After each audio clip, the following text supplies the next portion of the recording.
नमस्कार, स्वागत आहे आपल्या चॅनलमध्ये। ओल्या नारळाची चटणी ना कोणाकोणाला आवडते, सर्वांनाच आवडत असेल। मग ही रेसिपी पाहण्यासाठी ना व्हिडिओ पूर्ण बघा। सर्वात अगोदर ना आपल्याला लागणार आहे ओलं नारळ। हे ओलं नारळ मी एक फोडून घेतलेलं आहे। हे नारळाचे ना काप करून घ्यायचे छोटे छोटे। त्यानंतर ना हे सर्व ना मिक्सरमध्ये टाकायचं। त्यानंतर ना यामध्ये थोडीशी हिरवी मिरची पण टाकायची। 4 ते 5 ना हिरव्या मिरच्या टाकायच्या। त्यानंतर थोड्याशा ना 4 ते 5 लसणाच्या पाकळ्या पण टाकायच्या।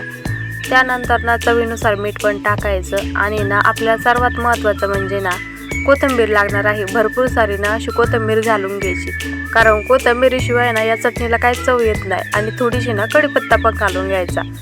आता ह्या सर्व गोष्टी ना सगळ्या मिक्सरच्या भांड्यात घालून घ्यायच्या। आणि सर्वात महत्त्वाचं म्हणजे ना मी ते थोडंसं लिंबू टाकलंय। तुम्ही तुमच्या आवडीनुसार ना 1 चमचा दही वगैरे पण घालू शकता, पण मला आवडतं म्हणून ना थोडं लिंबू टाकलेलं आहे। आता हे सगळं मिक्सरना थोडंसं पाणी घालून मिक्सरवरती ना बारीक करून घ्यायचं।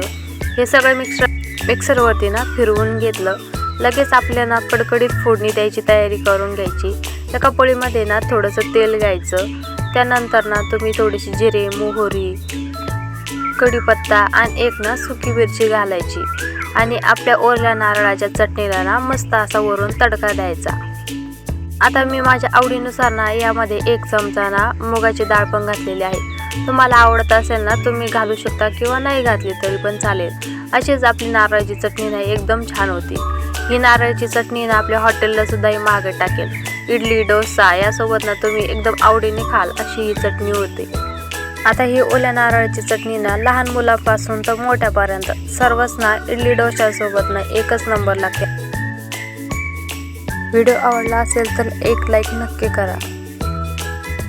सबस्क्राईब करायला विसरू नका। चला भेटू पुन्हा पुढच्या व्हिडिओमध्ये। तोपर्यंत बाय बाय।